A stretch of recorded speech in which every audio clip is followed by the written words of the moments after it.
everything else. Yeah, this is everything else. Yeah. Welcome to another exciting edition of ETE Everything Else. I am Marcus, the grand finale, and I'm joined by not one, not two, not three, not four, but not five all faces of Jemal with Genesis and Action Jackson in tow. Hey, How's it going? it's going. Ain't that right, Action Jackson? All right. On today's exciting edition, probably short edition, we're going to be covering AEW Forbidden Door, just basically our thoughts of some of the matches. We weren't able to go through a full recap on the Untitled Media Market Show, considering it's all that, but we are going to cover the entire show due to popular demand. Let go. So the first match we're going to start off with is Billy Starks. No, I'm just like, no. We're only going to hit the hits. Only the hits. Only the hits. So right off the jump, Jemal, what did you think of AEW Forbidden Door Part 2? It was a solid 8. Although you're not on camera at all, I don't even know. Look. It was an 8. I don't even know how you angled this right now. I know. It was an 8 out of 10 for me. It was literally an 8 out of 10 for me. And 8 out of 10. Yeah, 8 out of 10, and it was 8 out of 10 for 3 matches for me. So I did like the 10-man tag match. You know, it's more the story than the match. You know what I'm saying? Like Claudio and Eddie Kingston hate each other type shit. So like, you know, that's why I was like, you know, anticipated to see what was going on with the Blackpool Combat Club and the Elite and stuff like that. Then obviously the match of the fucking year, Osprey versus Omega 2 for the IWGP World Heavyweight Championship. And then on top of that, you had Bryan Danielson tapping out Okada, which I didn't see coming. I did not see that coming. Oh, I saw it coming. I knew he was winning. Hold on, let me try to fix this. There it is. Now I can sit up straight. All right. So we have for me the 10-man. It was there. I feel like I've seen it before though. It was basically any Young Bucks multi-man match where all hell is breaking loose. It was fine. It was good. I had that. Danielson Okada, a match that I declared was match of the year already, and but didn't live up to the hype. Mostly because Danielson probably got hurt midway. Looks like he fractured his arm or whatnot. And it's just all fucked up and mangled. And so I'm pretty sure they had like an extra 20 minutes or more, maybe even 30 minutes. Could have went on to the epic stage. Maybe it wouldn't end with Okada tapping out like he did. It just seemed like it just ended abruptly due to like, I can't do this shit right now because of the pay. And to we say Omega and Osprey too, great match. It's not much you can say other than like, man, they put on a damn show. Back to back, just wall to wall, about 40 minutes of nonstop action. My only complaint about that match would be the Don Callis interference and whatnot. I think that took it down. That's why I don't think that one is better than part 1, because it didn't have all that like distraction and whatnot. Yeah, the interference we could have definitely done without. Like, you know, Don Callis being there, it did add to the story a little bit, but like, you know, it just, you know, Will Ospreay and Kenny Omega, like, they click in the ring, and there's rarely a time that I've seen either Omega click with somebody or Osprey click with somebody as much as I've seen them click with each other. And like, you know, when I think of Osprey, I think of Osprey, Ricochet, Best of the Super Juniors, and even like Defiant Wrestling and WCPW, and you know, all those indie shows that they've produced. And then on top of that, you got Omega with Okada Trilogy. Just Omega Okada as a whole, like, you know, the whole shebang. And you know, man. Do you have Omega and Okada better than Osprey Omega? I can't say that until they have a trilogy. Oh, you don't need the trilogy. You can just go for it. Be like, let's go. Hot take. For me, I'm gonna need one more match to determine if Osprey Omega is better than Okada and Kenny Omega. I'm going to say I'm gonna say they have potential to actually pass. Huh? Wait. I think they were both. I think from all the matches, I think that they were. I think those two were the best. And the guy that does. Oh, she's talking about Daniel Garcia. Yeah, You saw Daniel Garcia for the first time. That's retarded. Like, we gotta talk about that. Nah, he's just Fandango now, man. I'm just done with him. I'm done with him. Because the worst part about that Fatal 4-Way, I'm still calling it a triple threat because Daniel Garcia was not there and compared to Zack Sabre Jr. Yeah, Zack Sabre Jr. is amazing. Fucking Orange Cassidy showed me a lot. And then obviously Katsuyori Shibata. Just being in the wrestling ring in 2023 is out of control. Like, you know, as the Ring of Honor Pure Champ, like, you know, it's just so many things. So many things. With that match, if you want to cover that, I feel like there were a lot of matches that fit in this vein where there wasn't any title changes. Nothing really changed anything too much. Everything kind of stayed status quo, except for the two main events, like whether it was the Sting Jericho 6-man, nothing really evolved between that and Sammy Guevara or nothing. It was just like it was a throwaway match. It was a throwaway match. Nobody was really the Orange Cassidy. Oh no, it was a good match with Shibata and them. Nothing really changed. Like there were three different champions in the match. Nobody's title was on the line. Basically, Orange Cassidy pulled it off. I didn't see him losing at any point. There was another match on the show. His plethora of matches on this show. Yeah, there was way too many matches. The show is long. The show is long. Matches, man. 14 different matches. Oh, this boy got hiccups. You had Toni Storm, Willow Nightingale, the only women's match on the show. I feel like we could have had more women's matches, and I think they could have I feel like they should have used the Stardom people. I don't know why it was just like, we just use people we already have. Like, it didn't feel like a Forbidden Door event because there was nobody outside. You wanted that Athena Billy Starks, man. That's what you wanted. You wanted 0 hour to freaking slip on through the cracks. That's what you wanted to do. All right. Speaking of slipping through the cracks, how is Hiromu in a pre-show match, but not like have a real match on Forbidden Door? I mean, I feel like that's more disrespect. Like, it's fine to have Naito and with the Jericho match or whatever. I don't care. But I feel like Hiromu should be in some type of match on actual Forbidden Door instead of the pre-show. He should be with Athena and Alan Angels and shit on the pre-show. So LIJ, Stu Grayson. I mean, like they were trying to promote like New Japan actual. So like, you know what I'm saying? Like especially with how they set it up with the United Empire being Kyle Fletcher, Jeff Cobb, and TJP, along with guys like Hiromu and Bushi and freaking Shigo Takagi and stuff like that. So it was basically LIJ versus, you know, United Empire, but you know, it's just a showcase for people who's not going to pay for the pay-per-view. Like, hey, this is New Japan Pro Wrestling, go peep them out type stuff. That's what I mean, think about it. Shigo Takagi is a former IWGP Heavyweight Championship, like champion. Like, you know what I'm saying? So he shouldn't be on the pre-show. I just feel like he shouldn't be. There are certain people I was like they shouldn't be on the pre-show. What are you gonna put on the pre-show? There are a lot of people. Jungle Boy and Sonata should have been on the pre-show. I would have bumped them. I don't care about Jungle Boy's heel turn at all. And then like Briggs has to be concerned over. I finally said one hit. It was just one punch. One punch. If your son can't take one punch from Jungle Boy, he shouldn't be in the game. He shouldn't be in the game. Justice, what do you think about Jungle Boy turning heel? He's a bad guy now. I don't say. No, I really like Jungle Boy. I think that, you know, like Jemal was like, oh, what the fuck? Why is he getting like a match? It could be so much other people, but I really think like he's really good and he's like improved from the beginning to now. He's done a lot. So I feel like it's okay for him to have this match. But for him to turn heel, I can't see it because I see him still as a baby face. So no. That's what you guys call good guys, baby faces. Faces, right? Yeah.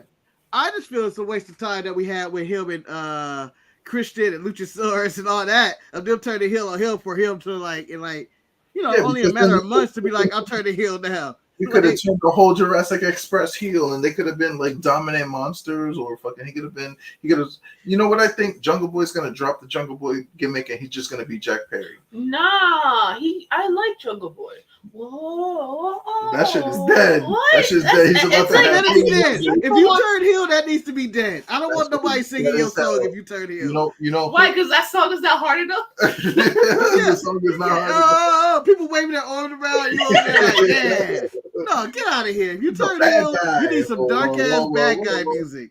He's doing like Legends of Wrestling 2 taunts. He's just Benny in the chat, Jungle Boy is trash. Then forever. Logan Paul greater than Jungle Boy. I can't agree on both levels with that.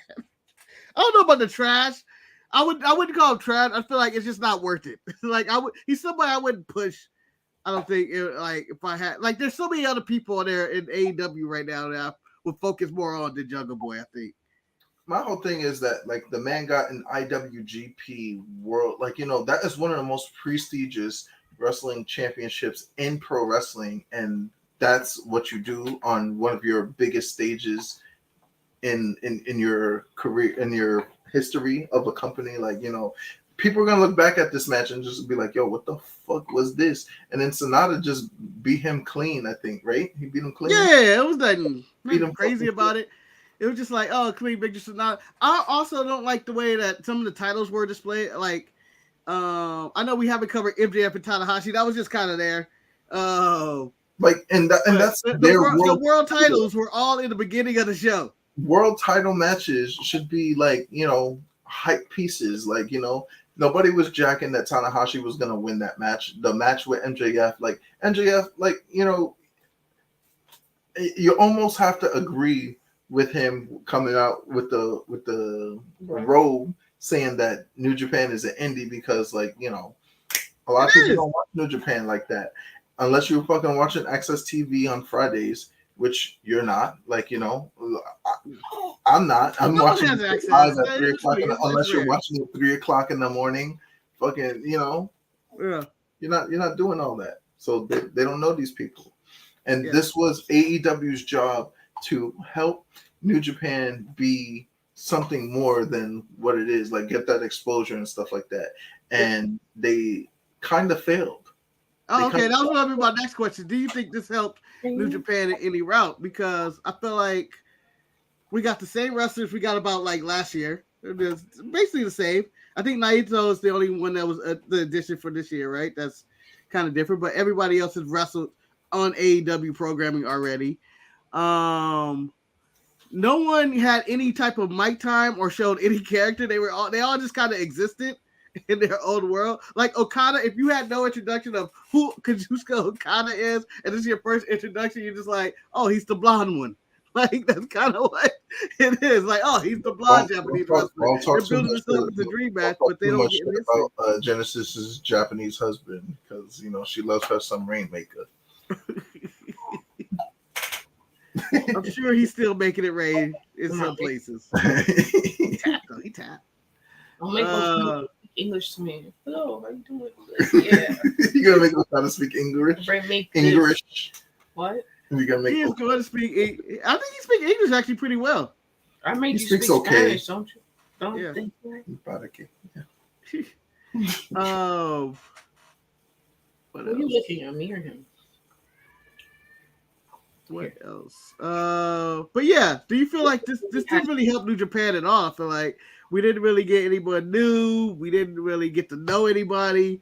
We didn't get any New Japan storylines or character development, other than Kenny and Osprey has their own story, but that's just interpromotional. But there's nothing that linked New Japan to anything they've been doing in the present or past or anything. There was barely advertisement for the G1 coming up. They were oh, they got a little momentum, but no one really won. They were advertising that nonsense, the Punk Kojima match and all this other stuff, but they were promoting more of the Owen Hart tournament than the G1 Climax tournament and stuff like that. And the fact that, they do have AEW wrestlers like Eddie Kingston, he's going to be, and Lance Archer, they're going to be in the G1. You would think that they would hype up what the G1 is. The G1 is literally one of the most prestigious tournaments in pro wrestling. And I keep saying this, but like, you know, they dropped the ball. AEW dropped the ball on New Japan, and they'd be lucky if New Japan wants them to work with them again. I mean, I know it made money, but did it make sense? Yeah. So, for me, I was trying to, like, you know, I don't even think of any New Japan, other than Sonata, I don't remember a New Japan wrestler winning at all the show. Like, I can't, like, anybody that was from New Japan, I think, lost, other than Sonata. If I'm correct. I think so. yeah. I mean, not counting the multi tag matches where it's mixed, but they if you didn't have an AEW guy team with you, you lost. If you weren't Sonata. So, I mean, I guess that helps the title, but it didn't really help anybody in New Japan at all. It was just like, we had a show, and then maybe the give back is that when they do Wrestle Kingdom or another show where they use AEW stars, but we haven't seen that yet. Or then, like, you know. The thing is this, too. It's like, you know, you have other champions on the show that's not on the show. Where's the TBS championship? Where's the tag titles at? Why don't you put the FTW title on the line from time to time? Like, let's do this. But I guess they're saving it for Collision because, you know, Collision has been a home run back-to-back both Saturdays. So I don't know. I don't know what they're trying to do, but, you know. Well, Collision, for me, they do have the kind of separate brand kind of deal, just unspoken brand split for Collision or whatever. But I also want to know, like, why wasn't FTR on this show? With, like, just, you know, they could just fight for the title. Maybe it's title champions versus champions. They could have wrestled the IWGP Junior Tag Team Champions. Or something like that, you know? They could have, whoever has those titles escape me right now. The Bisherman. No, the Junior Tag titles. That's... Because they don't rate. You know, the Bishermen don't rate to be on that fucking show. So get the hell out of here. They suck. They are fucking trash. Fucking, actually, just Yoshihashi is fucking trash. I could keep Goto, but you not jacking Goto. Trash. You know, like you, we both agree. Bishermen together is trash. They're done. Yeah, they're done. I don't honestly can't remember who the junior tag team champions are at all, but they could have built the show too. All you gotta do, pack them the fuck up. Get them the fuck out of here. Pack them up. But you gotta touch my why you gotta touch my bag for? Yo, look, everything gets packed up on everything. Wait, he fell asleep. Yep. Yo. Manny said, once again, someone has fell asleep. Right? I know. Like, I ain't got time for this. No, maybe he'll be into it a little bit more later on. No, he's gonna hate it. He's gonna say like, God, again with this Japanese wrestling dad.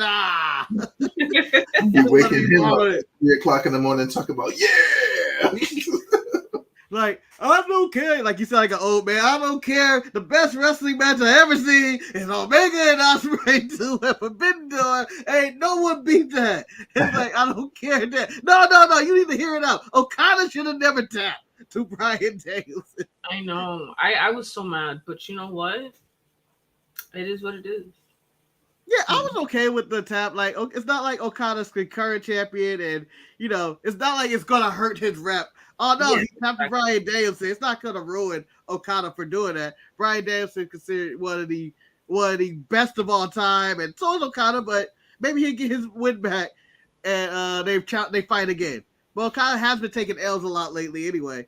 So I did show the Bryan Danielson Okada match to some of my colleagues at work, and a lot of them didn't even know who Daniel Bryan or Bryan Danielson was. So then I showed them like the highlights of WWE and all the people that he beat, and they were like, "Yo, he beat Randy Orton, he beat The Big Show, he beat John Cena." I was like, "Yeah, Triple H, Randy Orton, Batista, fucking like Undertaker, like he's What you say? When you say Big Show, I was like, don't show Big Show matches. But I'm saying, like, you know, the people, like, you know, familiarizing my coworkers, because they're not like big avid wrestling fans like I am. So like to hear familiar names, even like back in the gap, like, you know, beating Sheamus in fucking 6 seconds and fucking WrestleMania. No, Sheamus beat him. He beat him in 8 seconds. He gets his lick back and everything like that.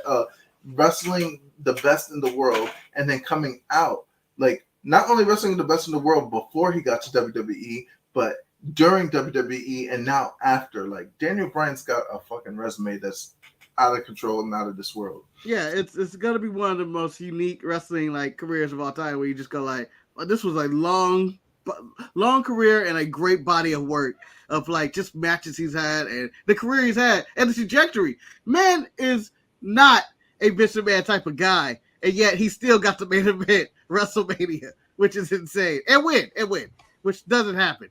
Like his whole career just doesn't like. Oh, you think it's he probably only doing won it because Connor had cancer? Do you think that's the case? Huh?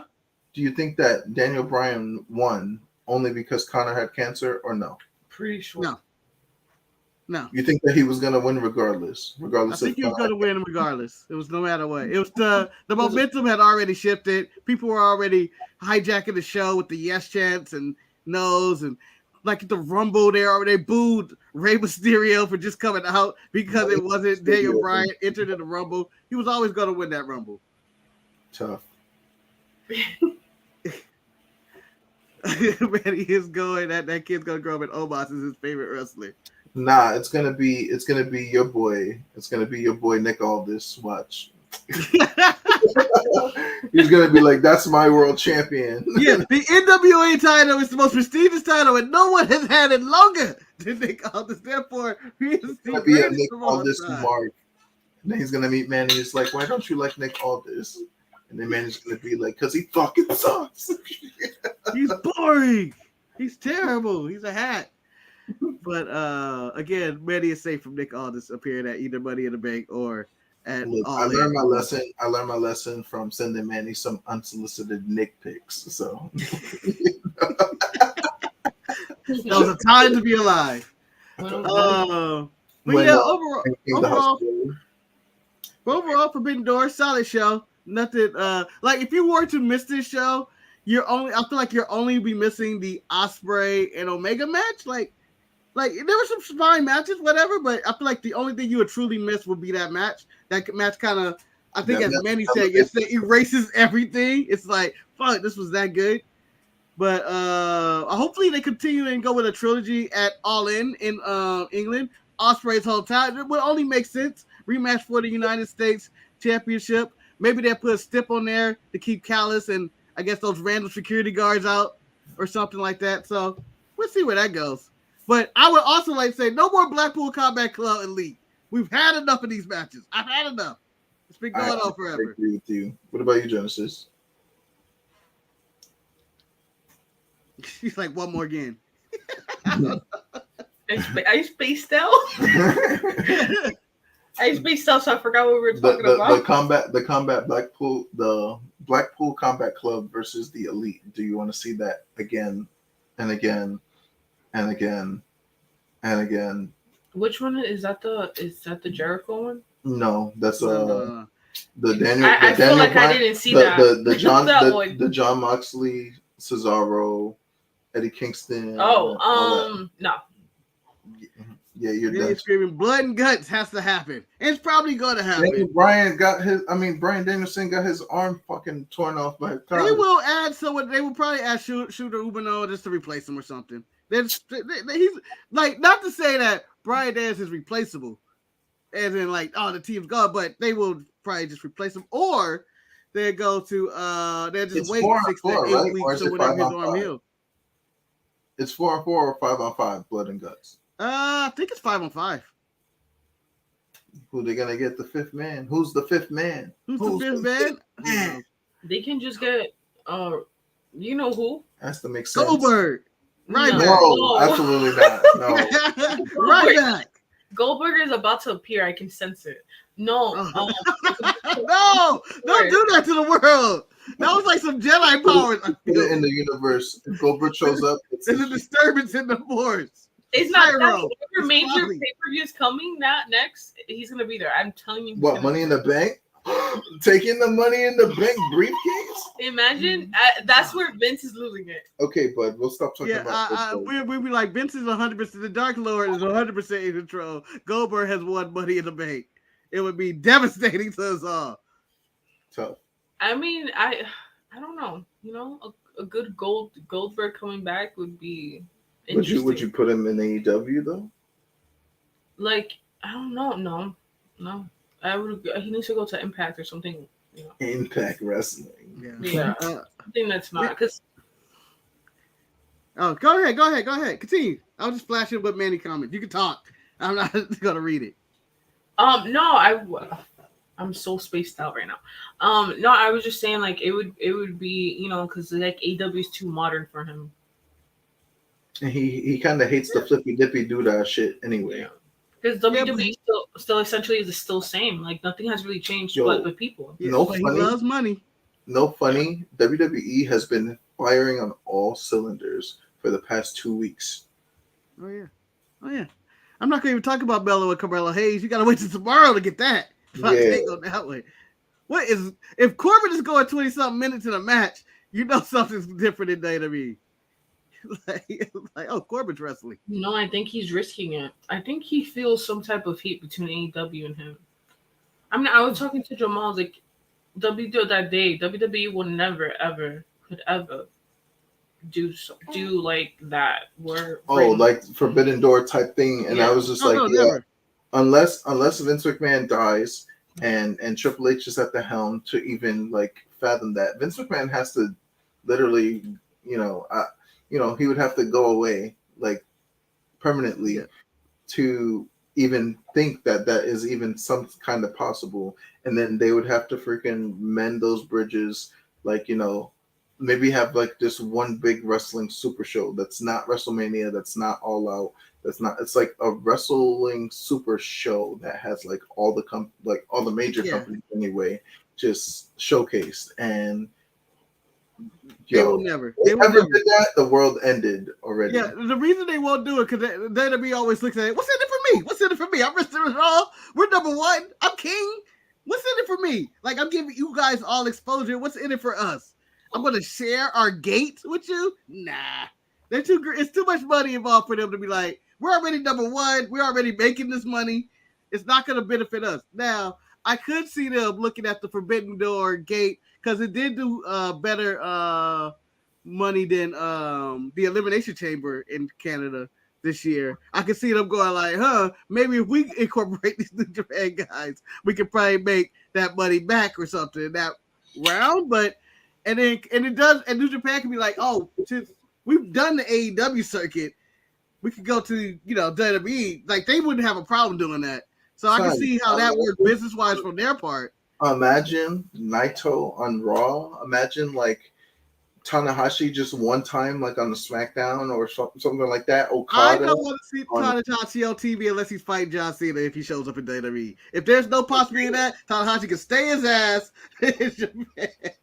That would be great. But just the fact of having Tanahashi in a WWE ring, it'd be equivalent of 2016 when we saw Sting in the WWE ring for the first time. Just like not even wrestling, just came out with the bat, helped Dolph Ziggler win the Survivor Series match and stuff like that. Like just that alone was mind-boggling, mind-blowing and stuff like that. So that's pretty cool.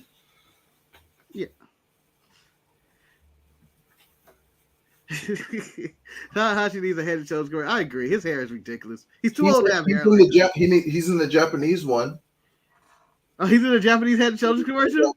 Head and Shoulders I don't know how you know that, but because I watched the New Japan freaking little shorts or whatever not. That's what Suzuki-gun used to do. All of those. Whenever else come on, I just go like, I can go do something else, or I skip them, or I walk out. That's because you want to listen to freaking the translator from New Japan Pro Wrestling. Oh, the English guy. Yeah. Oh, I hate him. The British guy. Yeah, I hate that guy. Everybody hates him. You're not the only one. So out of all the announcers that was announcing at Forbidden Door, who was the one that messed up the most to you? Who messed up the most? I think Taz is the one that had to go. Once he got emotional by his son and he walked out, I was done with Taz forever. But I don't know. Like Excalibur annoys me because he just comes off as a know-it-all. Kevin Kelly is just Kevin Kelly. It's been Kevin Kelly for years, and I don't even know how to describe my hate for Kevin Kelly anymore. I hate them all. But it was like there was nothing on commentary this time that I was like, I hate everybody. They were all terrible. It was nothing that was offensive to me, or like just drove me crazy. It was just I just don't like them. But they all, I would say this, they all are better than Raw's commentary. What's his name? The Irish guy. I'm blanking out. Mr. Hellacious. The Irish guy. Yeah. I can't remember his name. Kevin Patrick. Yeah. Kevin Patrick. I think he's probably the worst in the game right now. Just because he sounds out of breath and he's always just saying hellacious. And just like everything he sounds like just sounds computer generated. It was a hellacious clothesline. Like, dog, there's more words in your vocabulary. Yeah, there's more hellacious. You're the only one I heard in my lifetime use hellacious. I mean, no, Jim Ross has said it, but like, you know. Yeah, but he never said it every match. Sparingly. He says so much other shit that, like, you know, you don't even think Son of a bitch. You know, by God. By God. Hell. This is going to be a son of a Triple H. You son of a bitch. All right. Last thing we're going to touch on a little bit before we go. AEW Fight Forever comes out tomorrow. What are your predictions for the game? Do you have it already on ready to go? Oh! Are you okay? Oh my God, you almost died on camera. That's going on the best of. It's going crazy right now. Holy crap. Wow. That was gonna be on the best of. It's gonna be in slow motion. I thought we were about to have a Jen moment right there, boy. God. So AEW Fight Forever, what are your predictions for this game, or what do you think? I think it's going to be pleasantly surprising for a lot of people. I'm gonna get it. We decided we're getting it for the Switch. Yeah, I'm gonna get it for the Switch. I'm gonna get the Switch version. So I don't know how like the PlayStation version is gonna differ from the Xbox version. I'm gonna see if Xbox does the Game Pass day one type thing because I have Game Pass. I know. Is it on Game Pass? I don't know yet, so I'm gonna find out. Like, you know, but I am definitely going to purchase it for the Switch. I'm gonna get it for Switch, and eventually I'll probably get it on Steam just because I want to have it like somewhere else. What is the okay? Let me shut up. No, go ahead. No, I was gonna say, why are you going to get it in like multiple places? You're gonna have it in one, but I don't understand. I don't just. Oh no, just I'm in agreement with you. I don't know why you would get both. I'll let him just go ahead and do it. I don't play games, so I wouldn't do like. So for me, with the Switch, right?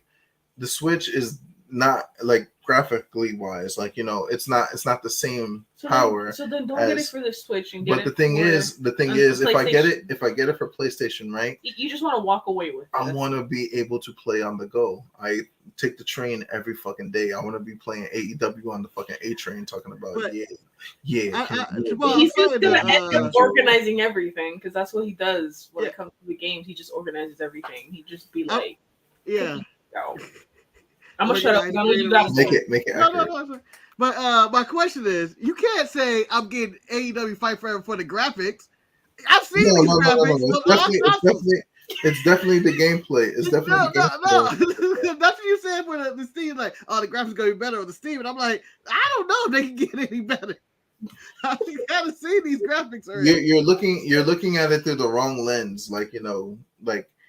I'm a type of guy that still plays Virtual Pro Wrestling 2. You know? Yeah. I have that thing modded in English and I'm playing the shit out of that game. Like that's one of instead of playing No Mercy, I'm playing Virtual Pro Wrestling 2 type stuff. Yeah. I understand that. But I was saying that one of your things you said was I'm gonna get it for the Steam for the graphics as opposed to the Switch. No, he was saying for the Switch graphics.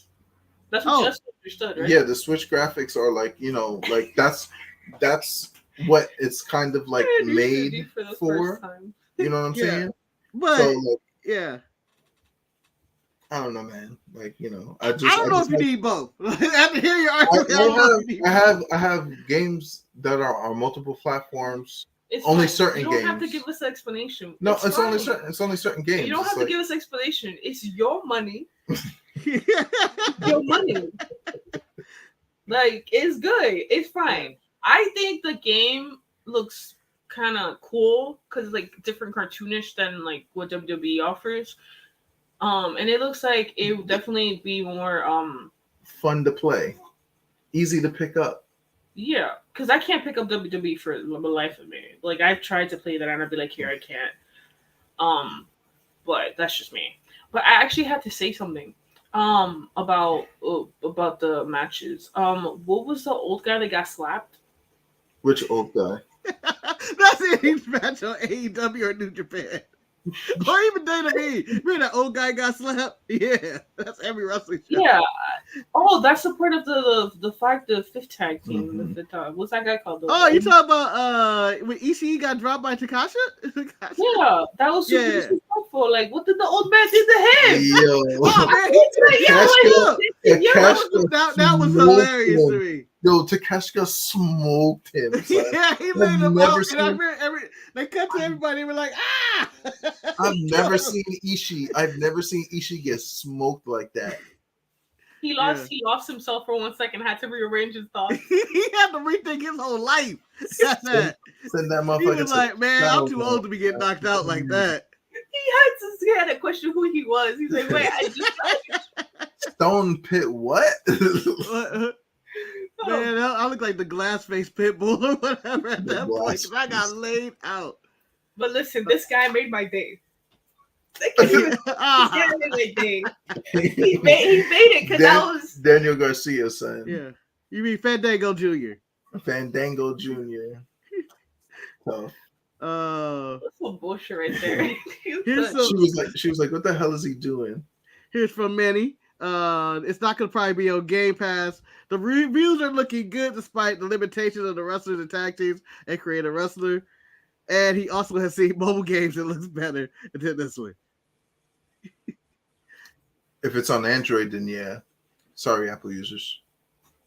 You didn't hurt him. You think he gives 3 shits? Yeah. He's going to get Logan Paul over here to fucking pop up. Watch. Well, that concludes today's show in an arrangement. Short show today. Cover Forbidden Door. Covered the game. Tune in tomorrow for the Dynamite and NXT review. Dynamite's gonna be good, guys. Like, you know, Bryan Danielson's gonna talk all that shit. He's gonna talk. He's not. I don't know if he's gonna be on the show. I don't know if they announced him. But no, man, he's gonna be on satellite talking that shit. I'm the best in the world. You know how him and Kane, I'm the tag team champions. He's like, I'm the best in the world. And then that's how every segment would be for me in AEW if I won any match. It's gonna be like, I'm the best in the world, and then they're gonna have to fight. Now they're gonna have to fight. Who's the best in the world?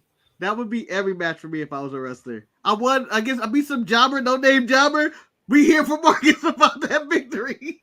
And it's gonna be like, I kicked his ass from here to here. Marcus is gonna be Axelmania, but like it's gonna be like you know, forever finale. Like it's gonna be the forever finale. If I win, there's no I give no rematches if I win either. Rematches at all. Rematch. I don't care how I won. I don't care what happened. No rematches. Tough. But yeah, tune in for the rest of the week. Money in the Bank watch along Saturday. And you know, all the shorts that Manny put out and stuff like that. We should be here. We'll be around. Out the retrograde of Midcard Mess podcast. As I told everybody, like I'm working on it. Genesis is actually helping me set up a nice little schedule type stuff. I'm organizing his what? Yeah, organization. Yeah, because who else? Yeah.